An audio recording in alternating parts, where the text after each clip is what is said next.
Ingeta, c'est votre humble serviteur Mutanzinga Kawandiako Mfumandamba Mwanansundi Yenge Mu Utatukamase. Oui, je suis l'aigle géant du Congo central, comme vous le savez, hein, Nefiadia. Comme vous le savez, Nefiadia, je dois survoler toute l'étendue de la terre Congo. Alors, mon nom dit Bindhini bya ntoto wa Kongo yakuluke mifo siya lungi la moi vieux qui là-bas betu et vous m'ont dit à bakulu betu parce que je suis l'aigle géant du Congo central. Alors il est Mou Congo, donc Mutanzinga Kawandiako 100% Congo Kena. Alors la langue utilisée c'est toi kalaye 80% ya ki Congo, hein, 80% ki Congo. Mbosi 10% ya Folanza, 10% ya ndinga za nzenda zine za bingala kiadie. Donc bosi buke mi vote 80% ki Congo, 10% Ningala, 10% Folanza. C'est parce que je suis Mukongo. Comme vous le savez, ces derniers temps, l'aigle géant a été surnommé Mukongo. Mukongo.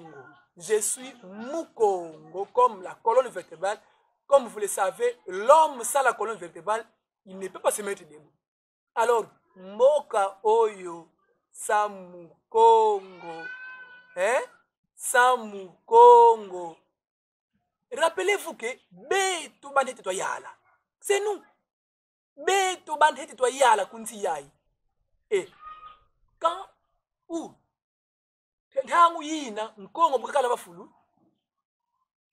Congo belge était, ou peut-être le Congo était parmi les pays puissance mondiale. Pied d'égalité avec le Japon, pied d'égalité avec le Canada, même la France aussi. C'était le président Kassavou. Il était qui? Il était Mukongo. Mukongo. Alors, sans plus tarder, car je ne suis pas seul dans ce plateau et tout, qui n'a mon musico, ngena ye mbangi tu yembi unikas parce que yani sedi lumu bia bingi atuti yambi lako. Alors wunu ki akiki aye to bulansa ngu beto yani. Et la personne c'est mbuta lu yinlanti lulu. Alors fio difficile sika kota ko plateau parce que to bulansa ngu parce que quelque part keka utikuiza mu jet privé mon jet privé que tu puisses parce que toi ni kansa ngiansa parce que beti fingi la aigle géant si j'ai allé les aligner si j'ai un quel est votre sujet d'aujourd'hui? Et aujourd'hui nous allons parler est-ce que pourquoi seulement Fumukimbam et pourquoi seulement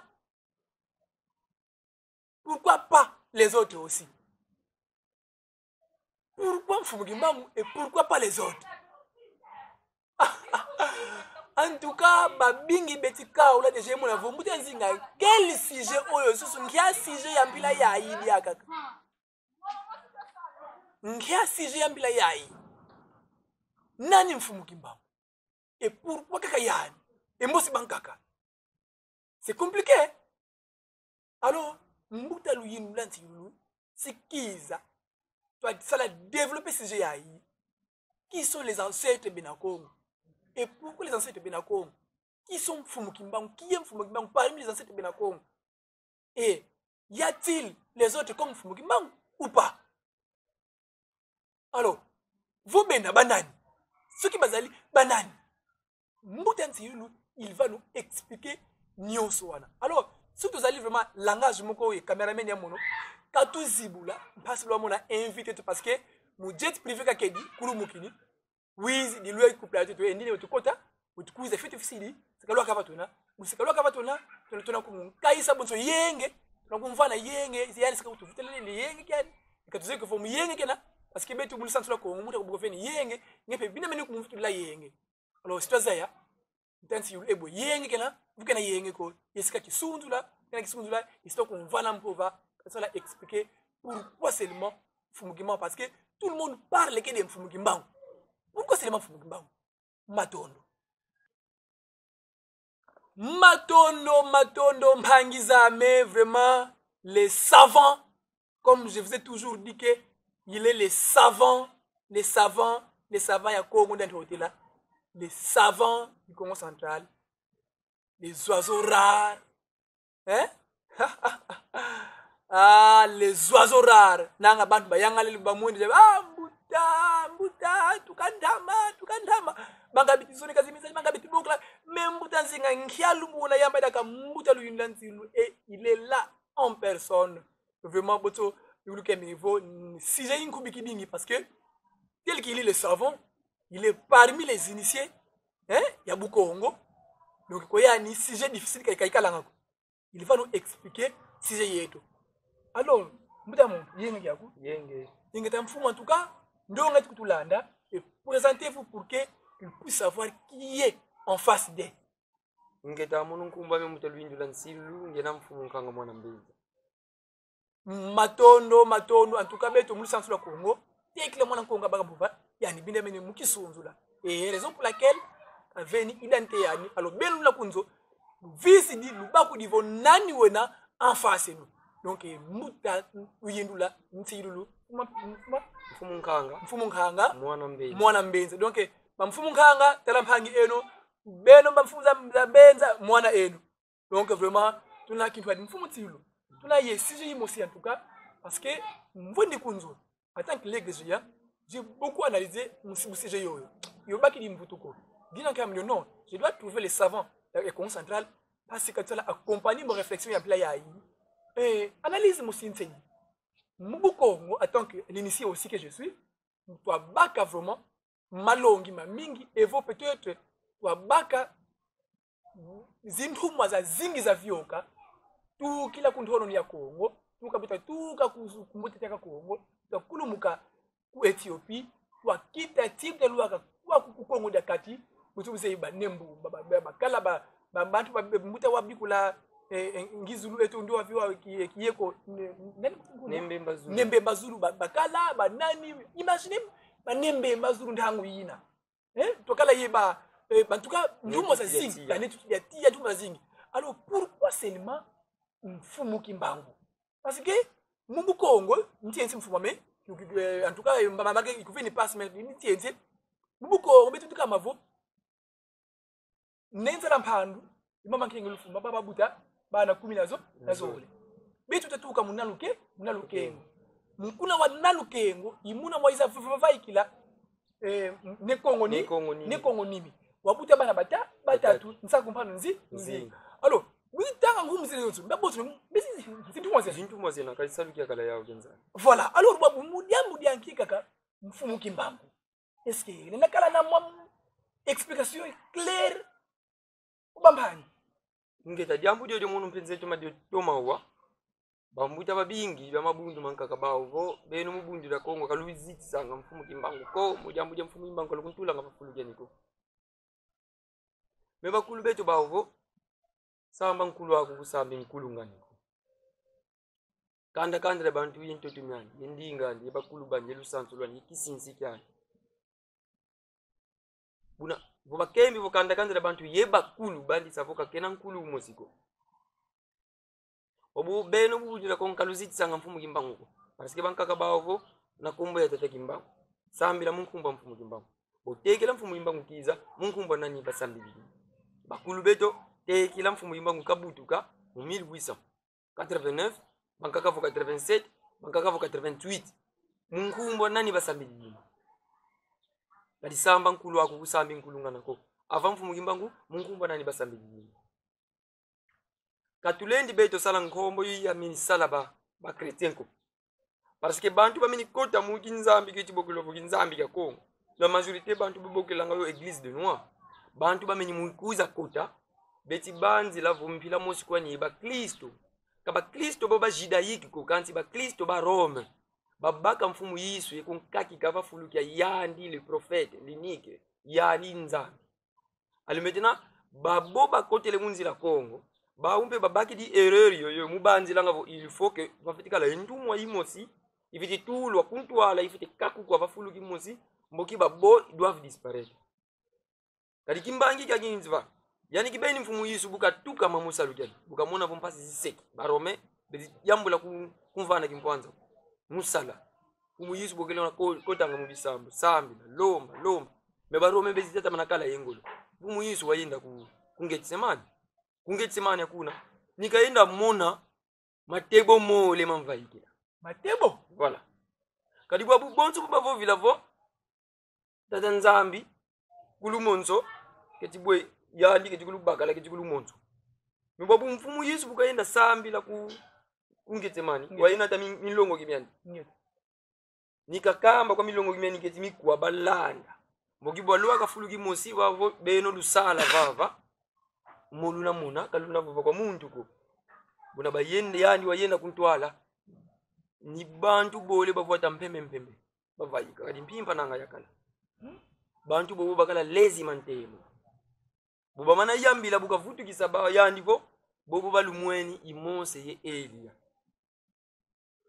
babu beto kutwele kusimitse kulu yetu umusi uvayikili nani bana kumbugela nkuyu evotebo parce que kabaze yako mais au fait bobo baiza vayika imonse ye Elia katata nzambi kome imonse Elia bafwantama bizidi mukini samfumu Yesu wakala muntangu yoyo udisongele vo minkuyu myakumvayikila voilà kadi betu tuzayivo mose Elia kabakala nkuyu ko kanzi budie ninavo babeto minkuyu babikwanga bika beto peta bokila mose Elia bavayikila Yesu unangetsemanya bavumpi minkuya kadi buka vutu kisanivo balumwenenge imose ye Elia ngibizi sala kadi mose mutandu yani Elia mpe mutandu yani konzo muntu ofwa mumbandu wani mebwe bayiza baba bole mukinzungela kya mfumu Yesu mukunsiamisa ça veut dire nkuya memvayikila evo mbasiza nkemo zamvayikila c'est la même chose aussi yebeto donc erreur ya sala ba yuda ba Kristo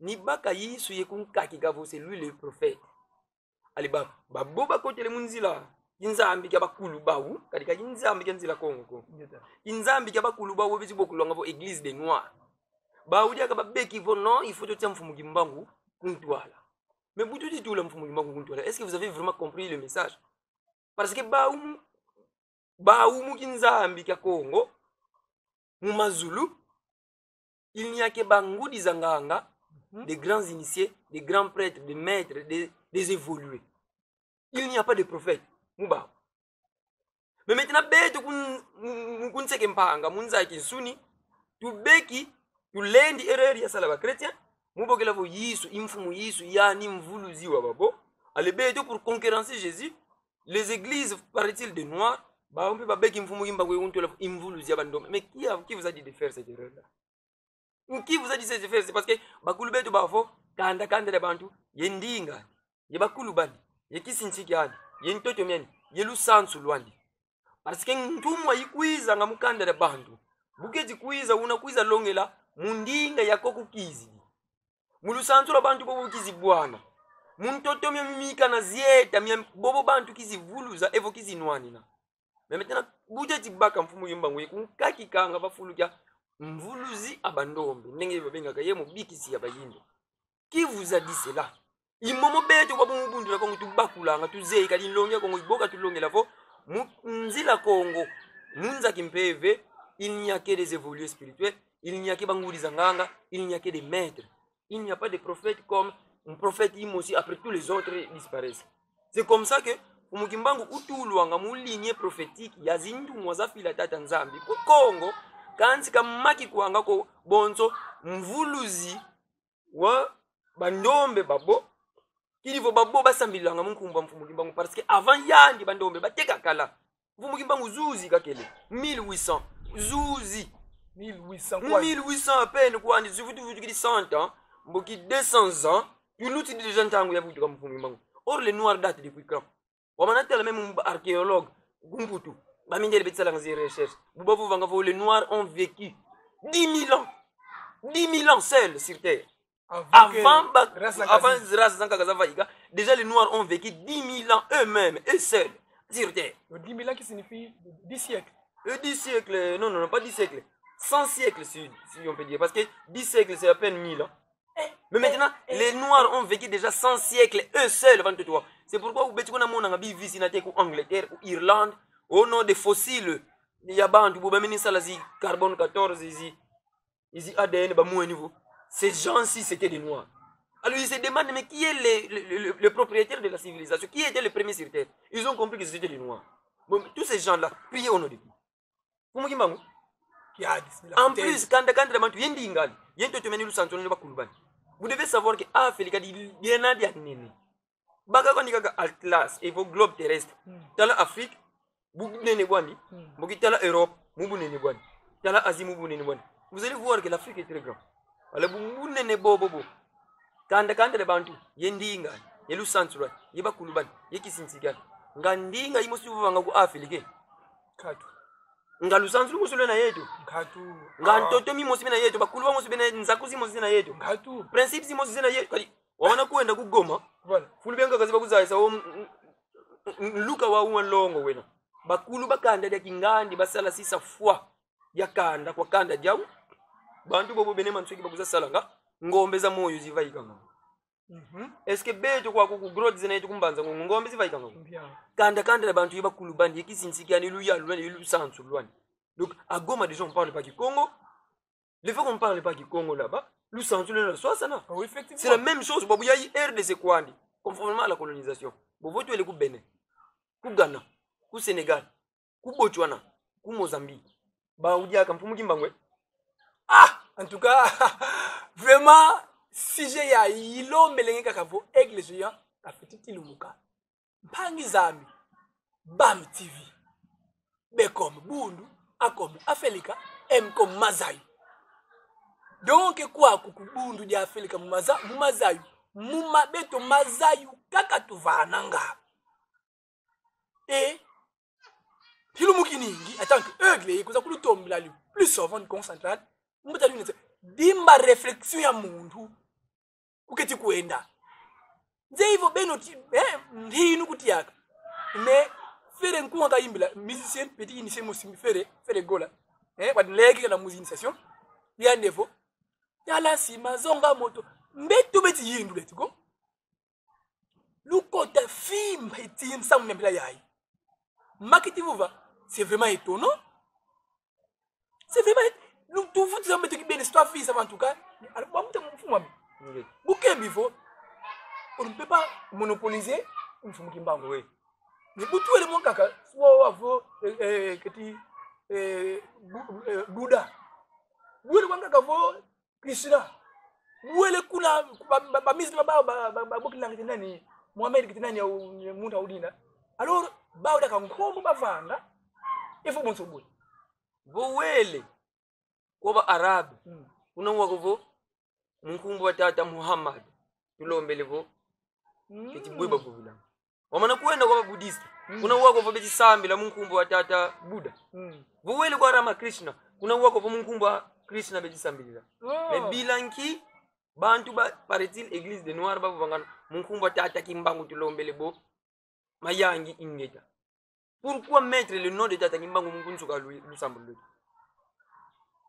Bon, avant que vous kiza boy ba sambi dini. Donc exemple zo zimpe ni mbuta. Oui. Bonso ba Buddha ba Krishna bana. Donc kabakala ambla yina. Ce sont des maîtres baïza kulumuna lusansu Luau. Inzambi ya Congo mumakanda mau. Mboki ba kubasongele bwebwa nsambila. Kadi mfumu yisu buka vovovo. Beno lusambila ngaka lutambulanga ko kadika luze isambila ko. Umosi mumilongo kimyani uyuvudi. Babu mfumu ngebu kuna kalako bwetu na sambilanga fumu isu ya nivo luna sambilanga ebu tate to dina mazulu bika nkumba ku yazidiswa bika kimfumu kya kukiza bika luzolo kulovanga mavava ntoto notre père qui est au ciel mais mfumu isu kakubaza isi ko kunsuka au nom de Jésus amen.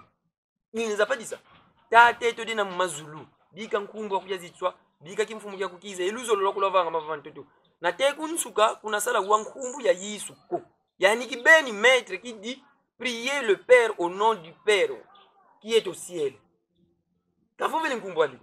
Mais pourquoi à la fin le bail qui dit le tout dit nkumbu ya mfumu Yesu na kombo ya Yesu. Nkumbu wa mfumu wetu Yesu Christ. Qui vous a dit ça? Les Juifs ne prient pas comme ça. Même nkumbu wa Moïse. Ba Yuda yo basambila kamile nako. Alors, vompila yoyo. Pourquoi maintenant ces gens-là bobeti bokila église de noir babeki vont na kombo tata kimbangu. Copier Parce coller. que kabena imalongi ko. Parce que kabazeiko qu'est-ce qu'il faut enseigner? Parce que kabazeiko nzila kongo munza kimpeve. Boyena pour que bakitula yo munza kinsuni, ils ont tout simplement copié ce qu'ils ont vu chez les chrétiens parce qu'ils ont pris que chaque peuple wona mvuluziandi ko beto mfumu kimbangu bandome et puis kwa ba mindele yisu kwa ba jaune ebio Bouddha et puis kwa ba mbwaki Moïse keti nani nani ebu Mahomet.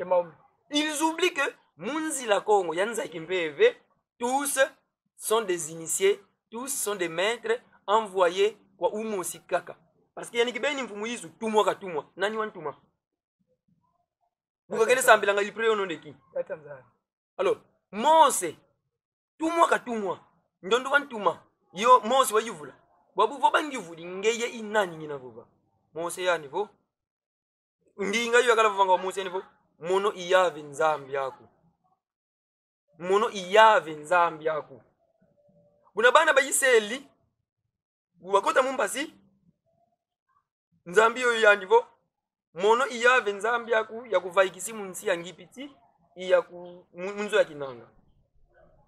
Ce n'est pas Moïse. Et pourtant Moïse va bavuluza. Mais ils n'ont pas appelé Moïse le sauveur. Mono iyave nzambi yakuvaikisi munzo yangipiti munzo ya kinanga. Bon, mfumo kimbangu yani kibeni kayiza bakini nzengo lwani kuli mugini kone yani mosi no tumoka tumwa kona kakwatata nzambi mpeko kwa mfumu mwanda kongo kadi mfumu mwanda kongo ikiamvu kati kwa bandombe itata nzambi personne ne peut passer par ne pas wonalo wakakwatata nzambi mfumu sam passer par mfumu mwanda kongo mfumu kimbangu tumwa katumwa kwa mfumu mwanda kongo ya vita kimba kwa mfumu mwanda kongo neko dipwanga kwa mfumu mwanda kongo nkulu nsemi kwa mfumu mwanda kongo nkulu masamuna kwa mfumu mwanda kongo nema keba zulu kwa mfumu mwanda kongo mama mankenda saba kwa mfumu mwanda kongo tous kwa mfumu mwanda kongo ne tuti dati ya nsengele mbele kwa mfumu mwanda kongo butafunza nini ne bwela mwanda babo mfumu mwanda kongo batuma elongia kongo wizidi ya nivo monongizidi muvutula kanda kongo vakiandu kanzituzu beba mfumu imba mukibakala kuizilama ba umpe tumo batuma kona ni kwa mfumu mwanda kongo mukuiza kubika ngiza nkwa tulendo unakuza vutula kandela kongo vakiandu kanzituzu. Donc ils sont venus comme des messagers, comme des maîtres pour venir préparer l'arrivée du grand roi unakuiza vutula kandela kongo vakiandu kanzituzu. Romana landa mu ngaka bukayiza ngaku 2015 il a bien dit à Kimpese, il a bien dit à Matadi, Nateku Mwanda. Il a même dit, je suis venu pour remettre Kandela Kongo Vakiandu Kenziduzu. Si vous voyez la vidéo de Nkibio. De 2015. Voilà. En 2017, il a écrit Kimfutika Kimosi à niveau, Eba Kongo Luyanga la Luka la Kies, Kadinsi, Luzi Lunga Neboa Mutandu Kani Mwandasin. Mais Bamfumima ne se sont pas permis de dire que si Luzi Lunga Neboa Mutandu, Kiaou. Bon, ya vite Kimba, Waiza Wanwana, Wayenda. Il ne s'est pas permis de dire que si Luzi Lunga Mutandu Kiame. Mais muba bomu lignée prophétique ya bena Congo, mulongia Congo, iyandi baki dini. Lude de mouvo vavo, nsi lulu bwabu zilunga ne mutandu kiame. Comme l'avait prophétisé mfumimbango von longi unakuiza, mukiza sonika bibi la dieto, unakuiza lungi sansamu wau, yokuna kubika ngiza kwa tulendo, wabu longi umonekene, sonekene bibi la diango, après longi ango se dit, yandi bwabu ntangu nsi lulu zilunga ne kwa yandi. Tous sont des prophètes comme ils le veulent, tous sont des initiés, des maîtres, bafidusu kwa mfumu nzambi eto mwanda kongo. Alors mfumu mwanda kongo quand ils envoient bababo konso muntu wizili muturandi wele wankaka wizili muturandi wele wanka wizili muturandi wele mfumu kimbangu kutubizili babingi mungu mumosi bambuta mbumba bambuta mwanda Ba groupe ba bizili babingi mboki bele. Après qu'est-ce qui fait que mfumu kimbangu kabakwa yekaki kwa bafulu kyoto imomo bwabo bakutumwa ena ngavo bundula kongo kalwena luzitu mfumu kimbangu kunu fumu Yesu ya niveau lunaza yekeleka kilivuluza. Vous connaissez la vérité et la vérité vous affranchira car la vérité libère. Donc dire la vérité sur la lignée prophétique Congo. Et si on dit que il ne faut pas que toi pas comme fumu monte kunka kikava fulu kiki en fait lembo baka, ce n'est pas mauvais parce que fumu kimbangu yani kibendi il était muntu wa vérité. Il voudrait qu'on dise la vérité sur lui. Dire ça Ce ne veut pas dire le blasphémer, ce n'est pas dire Mugun Sakanana, non, mais remettre Babo Munzilad. C'est pourquoi vous devez vous l'empereur. Ça, c'est juste un Fumugimbango. Vous devez vous vivre. Or, vous tout dit, il y a aussi les cas africains. Vous devez vous dire que vous devez vous RDC. Ali babu mfumu kimbangu yandi mubiki sya bayindu babu futi futi kili mukingana ya bakulu bejo kanda kandira bantu yendinga yelu santu lwadi yebakulu bandi yekisinchi kyani babu mfumu kimbangu mukya lu santu kakele longela lu santu lwa bukongo ndinga kikongo mukandinga kasali ni kikongo kyami mtoto kakele kwenda sako munini mtumya kongo babu kakele kwenda vuluzanga vuva kele kalanga yebantu bakele tukanga ku Sénégal mukuza bakalusali zuko mfumu kimbangu c'est tout à fait normal. Parce qu'il faut mouiller sur kazola vulu za mwana la femme kanana yene ko. Quand ina tebu katula kaka mbamba fo wenda kedi kaka yako minu kya kuvulu zi mwana ko. Ukimona? Kadi nenda mboti kumuvana maji ya mafuti ya bana kwa mbwa bina kunza menza. Ni mwana kenjo ni me mbwa mpe zidyanga bibuanga bantoto. Bubana bitidya. Elvo ando mpaka kena wenda mwana ku minu kya kuvuluzi mwana disongele si il y a des Sénégalais bakala kuizanga kunkama mukuza baka lusadu zula mpumu limangu c'est tout fait normal parce que beto mbi kwa kupone bantu bitikuno baka lusadu zuko ba indie betinyaka no matondo mpangiza me vraiment lubakula yafulu twena lubakula kwa nani twena ikulu kamba ngavu tubantu etubabonso no kansi mbwenu yempisu za swasana yemba kusuluza za swasana mpangizame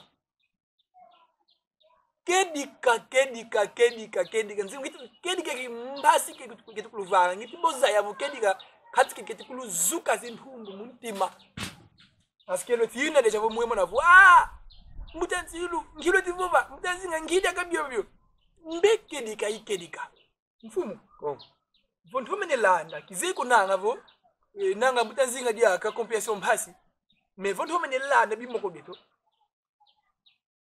kutsukana yelu sansu lwani yendinga wabukanda botukama ngofubaluba bada mebe yelu sasa so yendinga donc belembe yentumo zawo exactement kadi tata nzambi ka vila kana kanda di musiko mukuba katula mumpasi mbuta zelana mbuta vingi la mbuta katika koenda ko mbuta mkhambeti ndenge betu batu kamanga mfumo kimbangu wankambeti mfumo kimbangu yaba ukwena ba bafuti zaya parce que mono ka gena beni historien ko wuti kuna tombi zi histoire za mamingi mais imona ngambuta yimo usadi langa profil ya bundu de mayala Nord Kivu voilà mbuta bundu de mayala Nord Kivu mbote za kungeti kuvana zetu malanda zi publication za kusalanga alors ngeti mona vene bantu beti bakula longia ko oui buka salanga zi publication zo ni feti mona vo weti vana na teye bingana na teye nkumbu za bakulu muga yempeve kukivu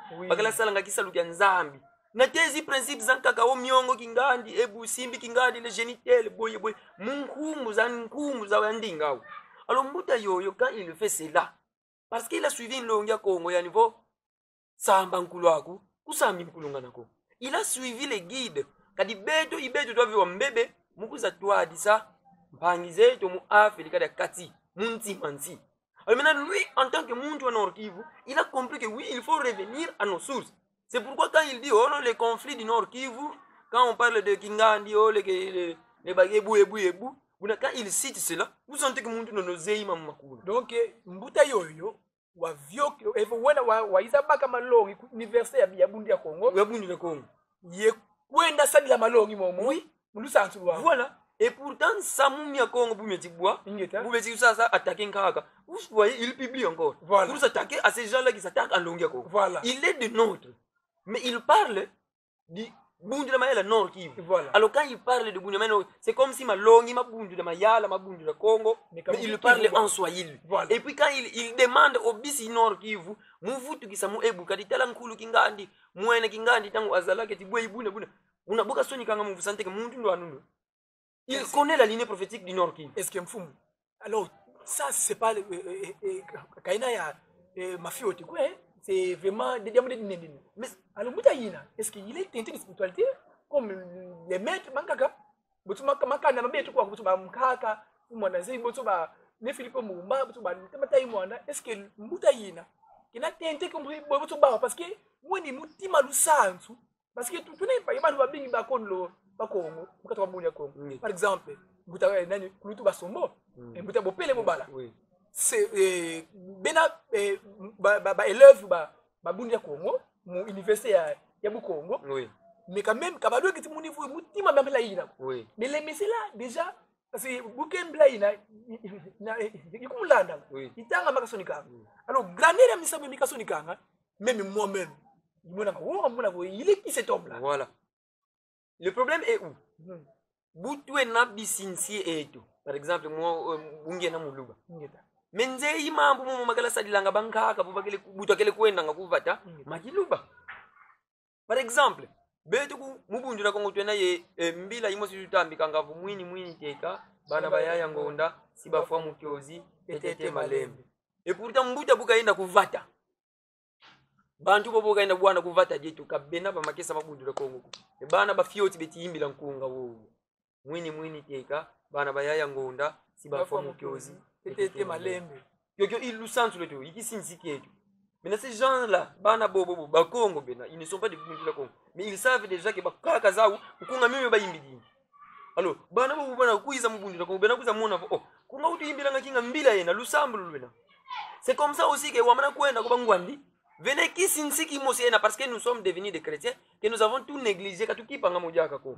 Allez maintenant, tu emba banza kaka ke Yesu ne mubigisi. Ali muma na lokala wanga bankaka bakala vuvanga muma vata minkunga mekala yimbilu wanga bubakala mabebe ikia ukyo kinzambi ikia ukyo lusanzu ikia ukyo kisinti maintenant mbuta bundira mayala Nord Kivu buka iza landa kwa longa ko mwe niveau vutukisa kwa bakulu baku pasi bakubambukila moyo ali ya ni kwabu se rappelle maintenant de tout ce qui se disait mbokine de tout ce qui se dit. Parce que mon tout ça négligé zinkaka kingande mais il commence à se renseigner pour savoir exactement. Ale buketi mobaka nga yesoni kanga yesanga publier otala ntoto kingani peuple kingani kaikala ngako parce que butu akala mutando kya ebu bokadila. C'est parce qu'il a maintenant voulu kalanda momo meti vova bambuta bobo bakinu moyo kabetizola landwa ko. Donc kizeiko muri amene swama kunyima bundira mayela Nord Kivu katuzeiko nani nkata mais en tout cas je suis sûr il a Congo parce que la façon dont il écrit minsa mumya ku Nord Kivu en tout cas mukala mundu wetisoni kama mambila ina ku Nord Kivu petikala kaka musiko autochtone yakuna alors c'est à féliciter mumona mundu wambila yo ça c'est déjà rien que ici en RDC bobuto manata la maintenant bututi baka mfumi yongu nkakika bazulu babubisi Kenya tatanzambi piwa fila zintu mwazaiza ku Kenya bisi Ghana bisi Sénégal bisi Mali Benin babo bana tatanzambi wafila bobo bayiza mukuza sala salkiani mukuza katura bana bani mumpasi vouele ku Mali badogon Benin lignée prophétique yanda des milliers d'années bon tous ces maîtres là ne servent à rien parce que munzi la Congo ya mazulu yebaou yemfumu kimbangu yebalong ya Congo yebaya ya mafuta bamuta mpadi tous sont les mêmes yebamuta wonda va kikuluguda tous sont les mêmes sont des maîtres ils sont venus munutumu le soleil central des univers infinis bon c'est pas vanga ba ayamis ya ndi wa kuba fila mais landila hiérarchique ka bavana beno lunakonda kulu muko ko kingandi mfumu kimbangu cette fois ci ba kufidi diku ku Arabie Saoudite kamfumu mwanda Kongo kuna kumutuma ndondu wetedi mswakuna bonso kiamvu vakati kwa Arabie ta Nzambi yani unatuma mfumu kimbangu.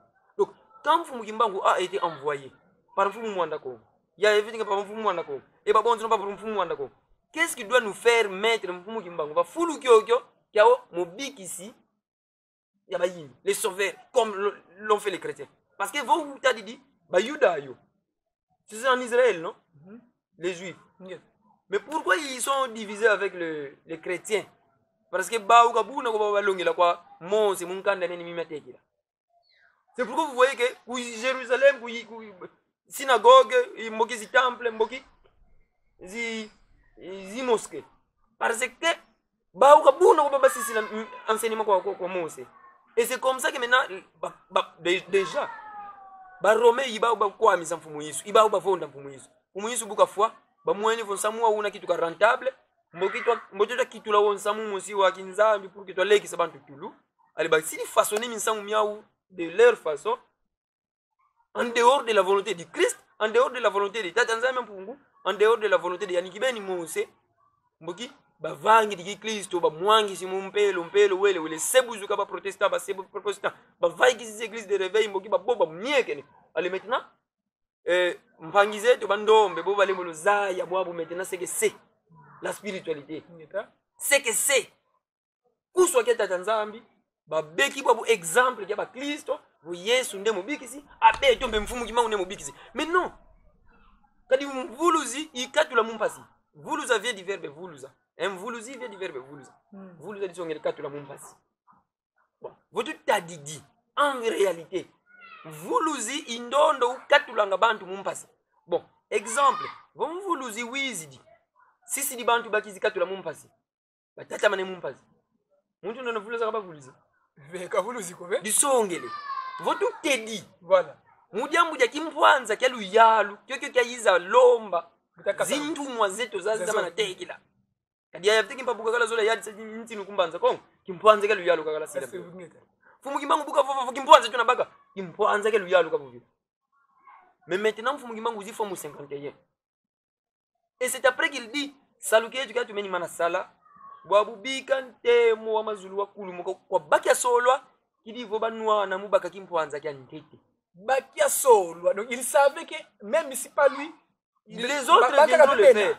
Maintenant, nsamuo uba ina kubika muma kimbeve, ukulu mukini wa mutankanza, nzeza nlandu, vangidi abako, bokele mutankanza amono, manyanga ngina, soda, babele siba mona vobeto, ibeto tutulanga kintungolo, ngina ye muntu mosinze inkundi ame, walema makena, lutula yani president. Ni babaka mutakasa fuba tudi president, ba vyokele mambo depuis basali la parti yao, na te 1960 kimpwanza kibaka mani bon mutu kembi mu verbe vuluza mu verbe katula mukinkole kia katula nani yote katula mukinkole donc muta kasa vubu Petro aussi appelé mvuluzi matondo mbangizame basobuke mvo kwa mazayu mu verbe vuluza kia nous vuluze qui ouvre beno verbe voulouza qui nous a voulousé réponse ya mama mona kembe réponse mala kena vraiment en tout cas tuna kiese kia saka beni mukala iba pangita ngeta kamba mpila yoyo ce n'est pas sakana na mfumu kimbangu effectivement parce que d'ailleurs yamana kuluka tulila kinkuti kakezi vula binkutuko voilà yamana kuluka tulila binkuti sura monavo voilà le timono voilà. Ce n'est pas blasphémer, c'est pas ça qu'on a dans le Mfumugimbangu. Quand je dis cela, ce n'est pas que Mfumugimbangu qui te convaluzi tout quoi. Vous tout qu'aimez toi là dans verbe vuluza. Ce n'est pas Mfumugimbangu tout cas tout là. Mugin kwanza kia luyalo. Kiki toi kala tomanga.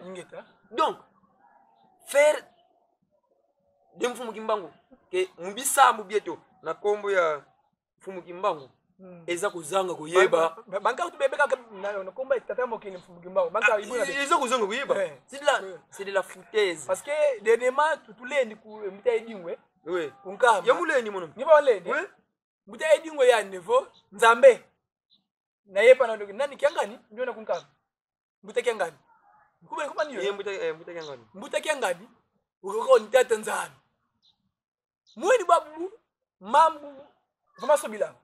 Mais vous wakati Tanzanie après des siècles ou après des années alors souvent on trouve film là il va à côté à le tout de kiangani kadi ibuna watoni nang donc en tout cas nsamu wa mpasi beni alors mfumu est-ce que comme boba sala nga dévier les vrais enseignements comme boba sala nga dévier min samu mi mo so mi ka la baba tout de bakala nga parce que ngunda ngena vo conscience kala nga yawo batu kivanga c'est pour avoir qu'on dit bivanza. Oui.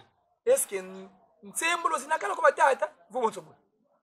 Mwangi ntsembolo zilenda kala kwa batata parce que mfumu imbangu yani kibeni yani vo.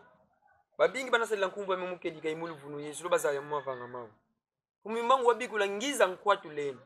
Mfumu imbangu wabikula ngiza longi unakuza sonika Biblia.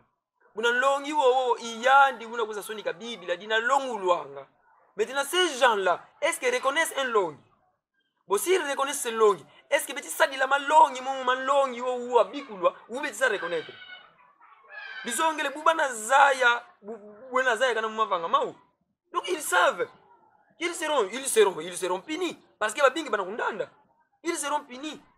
Kakwa mundu ko, kanti kwa ndondo uwa kulufidisa, kadivo beno pe filo lo filwa, kwa ndondo kulufidisa nga, buluzi kuza tula nga nzobu kwa imu falanga ni munisa munyani.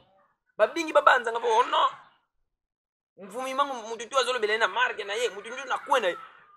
Bino ndebo zolo bele mfumu kimbangu, biso te. Parce que mfumu kimbangu wete tula, muna lignel, vafulu kiani kika fwana kane.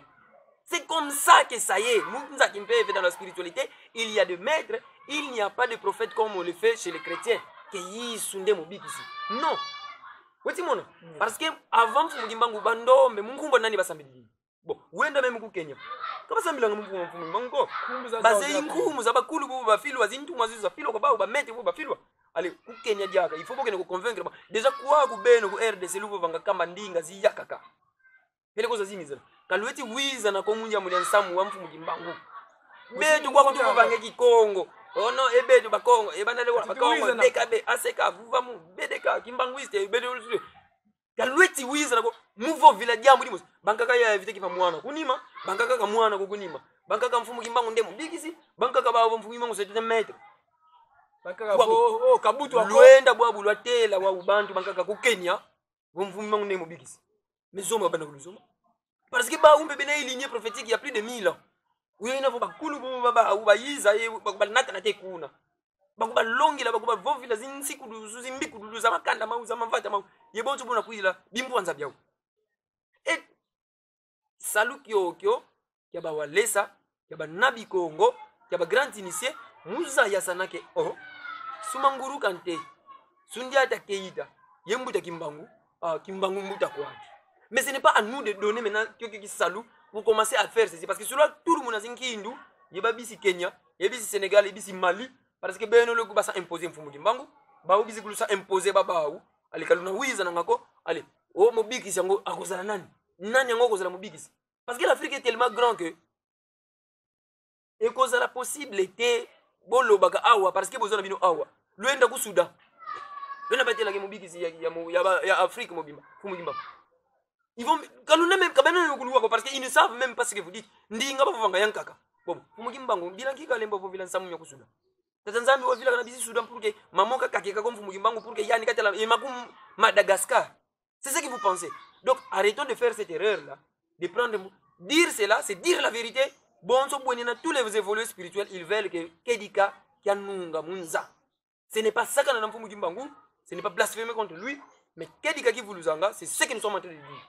Matondo mpangi ame en tout cas mutalu lantilu toti kwenda toti diata vraiment en tout cas qui est ce qui kitena yame wa intervention là parce que mono sujet yayi tutuma ko kwa misanga alu mutamu yuvu kankaka kyuvu kadi sujet yayi yena ibifu ya bibi utukambe tumfumo role ya zimete mu makanda role nkiazi role bakwina parce que mutukembo bingi bena tukatona bonso kwa ba ne Kongo nimi kwizi dinsa kumpani zinga kwizi di nani alors role za kimba kwizilanga mtu c'est parce que ba muta ba wilu fo bingi bena bakiatu kwa bonso mututi kwenila beti utona mana fua bena kwizi daka bangara kabizi di mudiambi kimba kwizanga nkyaro li kwizanga ya kumakana bonso bobo va mfumu Yesu mu Biblia. Comme Yesu en tant que maître Jésus.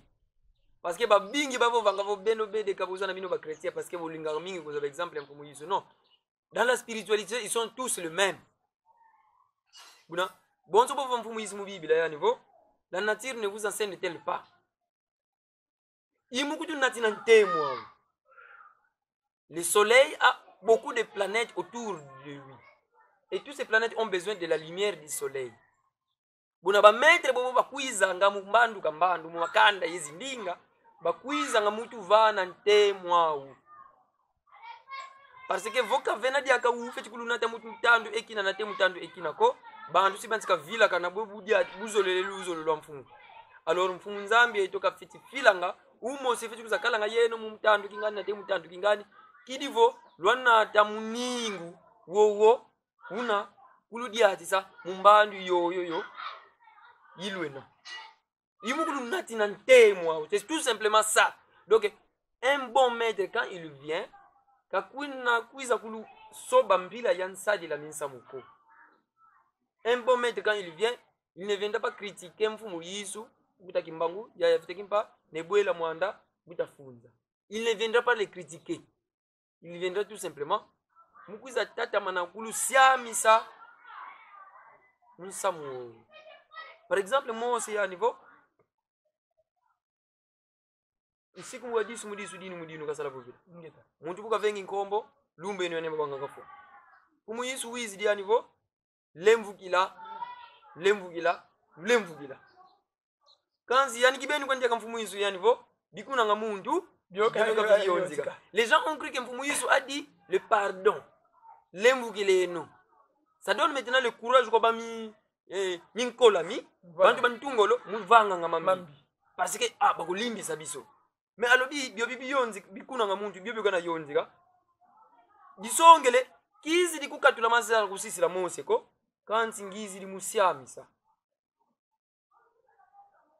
wetimona. Donc mukutu nati na ntemwa tout simplement bakwizi langa mbandu kambana parce que kabaleni kutu yambula tandu kimosiko beto kibendi kwetu tunda kadi sinon sitwana tamvola ngani mboki sto villa diaka ku bititi nga n'y a rien de différent. Matondo mfumu en tout cas tutikwenda lentement et sirema kunsuka ya emisi yetu boto buze kavo télévision dangu. Donc en tout cas on a obligé on est déjà vraiment kunsuka kufo kula déjà. Alors en tout cas kulutu bopele un grand courage à vous parce que vous êtes parmi les disciples de Bukongo et bantu bazoli le baka mazai ils allaient parmi abatu vraiment bazoko pesa corps et âme ya kozwa enseignement to ya kozwa boyebi ya mfumu nda Congo. Alors vraiment toko senga na yo vraiment ou toko senga na bino vraiment bosa la effort ya ko renaître les cultures ngala je peux dire non oui les cultures ngala. Donc bosa parce que bune ko ngali université oyo ezoko fongola ba bongo ya bato y compris na ibino lokola yo ndenge o fongola si on comprend déjà unité dans la diversité. Il a quitté que biso biso lia kaka o su ba kongo balia kaka ntaba biso su lia ntaba non unité dans les yo ozolia mikungu ngana zolia ngovi kuna bazolia suki mujanja leo kasuki ni balia kona mais biso tout olingani c'est ça beauté Amazon ba différentes plantes ba différentes fleurs yango esali tout kwa Amazon et biso pe kaka ni monaka kaka ndi mbuta yiko lobake nature il faut y enseigner biso tala nature ndenge eza kopemela okomona manga na place na ye okomona avocat na place na ye safu na place na ye pai pe a chezu ate place na ye yango na tozo senga unité dans la diversité. Donc ezali toko mingi ya koya kofongola bwania na kati ya bunda Congo. Au message ezali vraiment adressé na kulutu bopele parce que ala na biso tout le temps na kulutu ba sombo na ba ndeko na ba kulutu bo selu bazali o ba na biso bena tango niso o bazali peuple ya Équateur bazali bandeko na biso ya Équateur bo épuiser connaissance et aller restaurer la culture ngala biso otolingi ezali que bino pe kuna bo avancer ndenge biso tozoko avancer parce que tala boyebi o mbeta ntilo akomi nango dans 10 ans et comment son ndenge dans 20 ans comment ndenge bongo mukolo akonuna akoma ndenge nini kanda le bantu yentoto miandi. Voilà. Yendinga ndi lusanto le bakulu bandi. Voilà. C'est comme quand on dit ici on kamba c'est la terre sainte. Donc tous même au Sénégal parce que il se peut que venait fulu ki mosi ntoto mosi kalanga una or kadi nkulu wa wasala fulutila. Voilà. Il faut que bango bebenga ngo sainte batika parce que bino bobengi on kamba sainte. Non? Tata nzambi ka vila kana kanda de bantu ko vavanza yayi. En plus bobo basambila nga munkumbu ya tata kimbangu ninge balobaka ngo bina mane muzaya vumu kimbangu comme nous est venu mukuza kula mon pays. C'est ça dans la spiritualité. Na tempu muyisu il est venu mukuza kula mon pays. C'est ça dans la spiritualité. Ya vita kimpa beto babo twayiza mudia kula mon pays. Kadi vita zole zitino na makesa mabundira Kongo invita nkudulu mon pays yemvita mpulusu a Kongo. Alors mon invita nkudulu mumpeve beto bwetu yimbila nga mubundila kongo kulumuka mundimba ntimaku tomba salukiwa yizila munza oh nwana mvitaye wanungayo kidivo wenda mukembwa se oh nwana mvitaye wanungayo kidivo wenda mukembwa se kulumuka mundimba ntimaku evo mumpinda ntimaku tomba salukiwa yizila munza nwana mvitaye wanungayo kidivo wenda mukembwa se. Bon, mono, en tant que mono, admettons que j'étais sénégalais. Je suis venu. J'ai une mission. Pour que ya kulumuka, je dois entrer en contact avec le moi intérieur. L'esprit intérieur. Le divin en moi. Et puis, chercher à savoir mono quoi ya tuka nkiasaluki ya yizila. Mboki, ya noa na mvita nkudu lumumpeve, kidivo ya nunga yo, ya vutu kisa mukembo, wase. C'est la même chose aussi. Maintenant, quand je prierai au nom de Mfumugimba, vous savez que lui aussi est venu, Mukwiza, Kulumuka Mumpinda Ntimandi, Katomba Saluki Kayizila Munza, Kanwana Mvite Kanunga Kikirivo Kenda Mukembo. Maintenant, lui, Buka Yanti Kakumba Duglu, Bekakala Zolanga Kikisalu. Pumimba Mugayiza, PV Kala Kulumuka, Kakala Zolanga Kove. Nate, Wejikona Yendi, Mubisalu, Wele Mukona Baka Salaire. Oh, kimbangu ngembongo za kuzaba baking deja. Oh, kamuno ko, no make bengi ngizo tala signature. Kata ya muno. Fumu kimbangu muna make tina kala tina ngasalukia muvana tata. Bukayiza ke tambudila, nikanwana mvita, kafuta bikodi 30 ans. Mboki, mpasika nunga kenda mukembasi. Allez, bukele mukembasi. Yani wetitata mana tomba nkudulu mumpeli. E buketi kutufilila nga minkunga. Fumukimbangu wakemboswa wamwela Kongo katambula kandando mbetu yangalala kadiyani wanunguswa nkunga myomyo mfila batutu filanga mpasivo beto buto timyo yimbilanga myezangu langa nzazi lakini vo yani katata mana tombuka kadi munza kimpevi kamusadu luangadi aka mpova kamusadi luangadi aka muninguko kamusadu luangadi aka sonko. Munzaki mpeve mukula seulement la pensée. Alors koku benaba ou tellement qu'il n'y a plus de son, il n'y a plus de rythme, il n'y a plus de muningu, il n'y a plus de pova, la parole. Il y a dit maintenant que par la pensée kafiti tomba ka kula mumpeve. Alors là où il est mukula mumpeve par la pensée, c'est plus difficile que lorsque beto tona kwa ngindu mpova yema vaga mukula mumpeve. Alors maintenant qu'est-ce qu'ils font eux? Salukia ou kia bakanga boabu ma yindu mawu yekutu fila ngamo kwa beto telepati ngindu mpova imavanga kilivo bobo bena enka ilumia vanga minkunga bana uba tambula telepati yo bonso nkunga enkunga wo buna longwa una yenzazi landi una yanska vaikiza konso kesa kinwani una yimbilanga nkunga wo wena yenzazi la wo wetivali una nzazi la zozo zonzo no zeti kwenda kwa ndondo wa fila nkunga wo. C'est comme ça que baya evite kimba tous ont envoyé des chansons bamfumu kimbangu envoyé des bamuta mbumba ba fila minkunga pour que butu yimbilanga myo nyazangu langa nzazi la ya bawu parce que koku bena kumpemba kalunga kabena ba mani sankudulu mumpeve ko bakinu tata mana tomba nkudulu mumpeve weti mona. Donc si mfumu kimbangu est lui-même venu pour que kakula mumpeve bon beto nous sommes venus pour que tokula mumpeve. Comment nous allons prier au nom de Mfumu Kimbangu qui lui aussi là où il est wakinu tomba nkudulu mumpeve. Vous voyez maintenant ce que erreur yiti salamanga.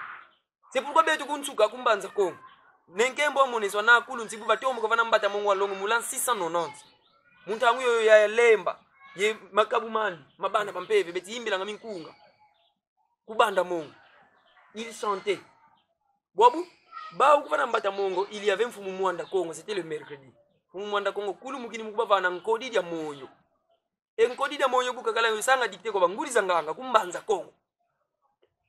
Tous les Bakongo s'étaient prosternés vantoto et à la fin fumu mwanda Kongo bavana nsiku meni voluna ziti za nsiku myanda kanti nsiku mozika ulendi buisa ko uka ulendi sumu nako nsiku wa disu mudisu diru mudi Bakongo à la fin ils ont dit tata nzambi tumwene ni mwanda Kongo na budimbu kubele bakulu kubele bantu songo na nsongo zimini betana nempungwe wanga C'était la fin de la prière. Vous tout la matondo kwa mfumu mwanda Congo wizi kuba vana nsiku malo. Et c'est comme ça que les Bakongo concluaient.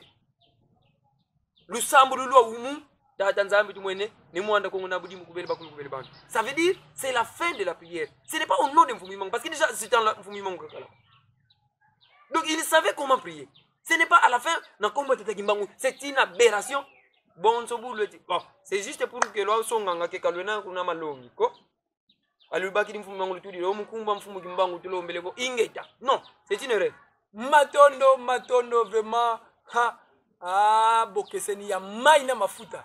Oui, nous sommes arrivés vraiment à la fin de notre numéro d'aujourd'hui. Vraiment un grand merci à Mouta Luindula Nsilulu de nous avoir donné vraiment du show. Tout dit bien hatika donc bide betia. Nene metu ya keba kaloblako. Kaloblako mais différence ya maze mafuta. Butukulu kama ngafo. Bana lwena kaluvisa ngako. Mais j'espère boabu tuke mbabu futukulu songa ngakabu parce que bakula beto banani et vos baba banani. En tout cas vraiment mfumo ame vous pouvez en tout cas wafana bampangi contact formation c'est très important parce que ba bingi bakungi vulanga contact ou nous fait pas contact et en tout cas il y a un mot de la fin ya émission mulum kia untaki. Ingeta mot de la fin ya lumbu kiaki et bunge dizola vova parce que ba bingi bana landa bana yanga la ko parce que buba baki langa fumu kimbangu beti banzila vous dire ça comme ceci c'est comme si ça kana fumu kimbangu non ça n'a rien à voir parce que on a kwenda ku ayam on a kwenda kwa mkumbu ya kitina niveau. Il y a des appels destinés à Jésus. Il y a des appels destinés à mfumu kimbangu. Mbunjo kongo tena mbila kwa mfumu kimbangu. Mbila kwa ya mafuta, mbila kwa mbuta mbumba. Il y a des appels destinés à eux.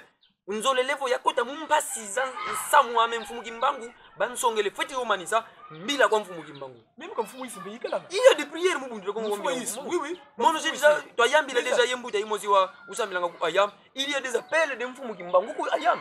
Il y a des appels de Sainte Marie ku ayam. Il y a des appels de Krishna. Sanat Kumara. Bon, c'est bon. Disons que lorsqu'il y a un problème, tout ça ça réglé. Samua ou Rama Krishna kaka foti olenda parce que mpeva meibuna kitu nkamba ko siya boke la Rama Krishna. Et c'est ça. Donc dire ceci, ce n'est pas ça kana na mfumo kimbangu ça n'a rien à voir parce que déjà yani kibeni kala tam sambila ngamukumbo ya vita kimpako parce que c'était son prédécesseur. Il y a vita kimpako kala sambila ngamukumbo nebuela mwandako nebuela mwandaka munukumbo ne tuti datia ko ne tuti datia ka munukumbo ya yambangala ko ya yambangala ka munukumbo ya ne Memba Zuluko, ne Memba Zuluka Munkumba, ne Kongo Niliko. Il savait comment prier. Ça veut quand les Bantu disaient il faut faire ça là. Donc dire ceci, ce n'est pas ça qu'on a pour Mugimbangu. Mais nous allons pas nous tenir rigueur. C'est seulement vous connaîtrez la vérité vous affranchira. Et mon numéro de nombre est 089, le numéro de téléphone. Plus 243. Oui. Plus 243 89 98 51 038. Mon Facebook ngena nkumbu zole isadilanga. Nkumbu ami mbuta Luindula Nsilulu yatula mpeya ya Congo ya kati. Drapeau ya Congo central. Yena bonso photo de profil ami. Mbuta Luindula Nsilulu mon Facebook. Matondo mpangiza en tout cas lulendi mot de la fin ya mbuta Luindula Simoni kumboka na les savants du Congo central. Yani on a savant parce que mtu ani vraiment mamingi mazuna ngamuna kwa bomba tulanda en tout cas bazei ngani voto tuka yekuti tukwenda ye capacité ya muntu vraiment kwa benu nunwanda ngamufinga kiadi kwa benu fasi bateka visa beto tunwanda ngafinga ko tuteka visa ngamuntu nani kena yimbo situenda manka kanga en tout cas c'était l'aigle géant du Congo central Mbuta Nzinga Kawanja ko vraiment un grand merci kwa cameraman to wana ku manima vraiment yani wana Mbuta Luindula vraiment Mbuta Beckman vraiment kuna ukena vraiment tumweni ku technique milembo kameti zwenguzuka kuna ndo kanisa kako vraiment un grand merci kwa yani et en tout cas ko bampangi bina yeto tout le temps mutuva na zindongi mutuva na ziwe busuka mazi conseil vraiment un grand merci kwa beno et en tout cas funde de matondo kwa babena Kongo babonso lo bena munza ya vimba en tout cas bika mfumo nda Kongo ka kulusa kumuna parce que peut kululombela lusa kumunu vomono kikululombele loko nani biaga sika kululombela lusa kumunu we kadi konso kanda na ndinga nena lana sansu Luandi. alors kwa beto tubinde mene kaka kululo mla lusaku mniye mvula za nsambu makesa tweti loba kwangase tata nzambia mpungutua butu bangu mukini kwange mvula za nsambu mfunukise wa munsi ya nsilulu usaku munu mfunugutule wa munsi ya nsilulu ngolo yentemo mfunugutule wa munsi ya nsilulu Kongo ya vutu kwa Kongo bonso budiaka Kongo ya vutu ka Kongo bonso budiaka budiaka dila anga l'église concentrale ngo